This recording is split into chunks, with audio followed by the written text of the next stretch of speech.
Hello, everyone. Welcome back to Building a Better Life with Christ.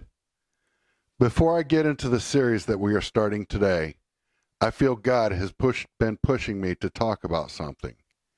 It's not something small either. It is something that tests what I believe about recovery in a hard way. During recovery, until now, I've been asked the question, are addictions or life issues a disease? Those questions have come more often as I feel someone, God, has been pushing me to do a message about it.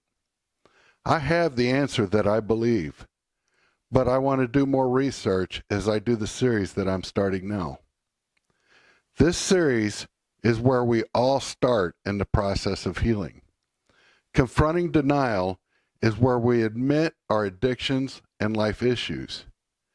Denial needs more than just one part, so I'll be doing 2 or 3 parts. Remember, I am talking to everyone, Christian, churchgoer, or not. Everyone finds that they want to admit denial in different ways. No one addiction or life issue is the same, except to say that we all suffer pain. When the pain reaches a certain level, hopefully you have others around you to help guide you. Some of you may find ministries or other people on the internet that want to help guide you. Others, like me, God sent on a journey, and someone I barely knew got me into the program when I didn't even think I had any problems beyond my physical pain. Denial can be hard for some without the right encouragement, and may need to be dealt with more than a few times. Sometimes, by the time someone is deep in the throes of their problem, it is too late. To say it simply, denial is the action or declaration that what you're suffering from or the actions you're doing are untrue. I'm not an alcoholic. I'm not a drug addict.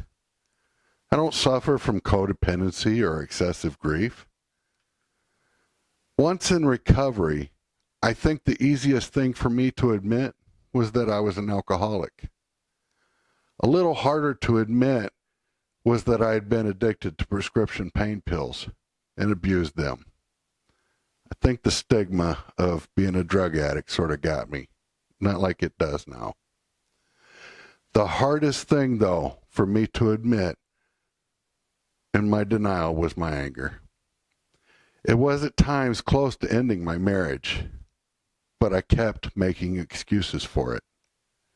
To tell you the truth, there are no excuses for these or any other addictions or life issues you suffer from. Let me tell you, I go to church every Sunday and started this ministry for the benefit of helping others and celebrating the love and help God provides. That being said, I need to admit my denial for anger. Not on a regular basis, but from time to time when I realize it's becoming an issue again.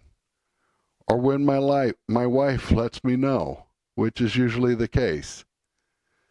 The reason I state that is because people who go to church are not immune to addictions or life issues. There's a main reason we accept and make excuses for denial. It's that we feel the issue is either helping or making us feel better.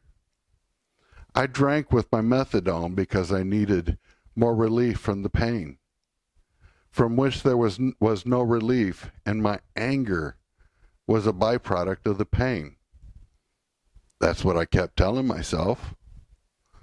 Others use the excuse to mask or keep up the denial because of the severe hurt that others caused them.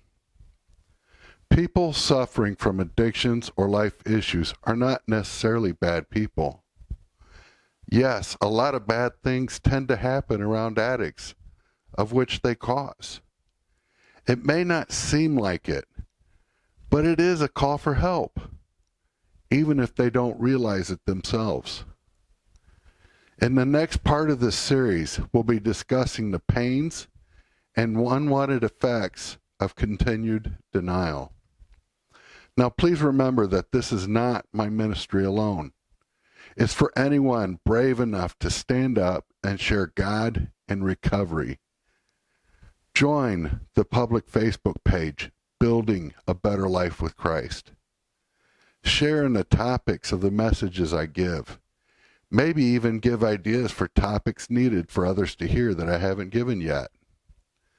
Please also visit the website, buildingabetterlifewithchrist.com.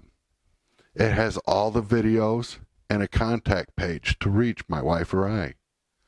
Also, if you need prayer requests or wish to share praise reports, I will share those with my Prayer Warriors team to make sure we get everyone the prayers and attention they need. Prayers are so powerful. I hope to see you next message. And until then, please remember, stay strong, stand firm, stay the path, and most of all, stay faithful. I love y'all so much. Thank you for sharing your time with me, and God bless.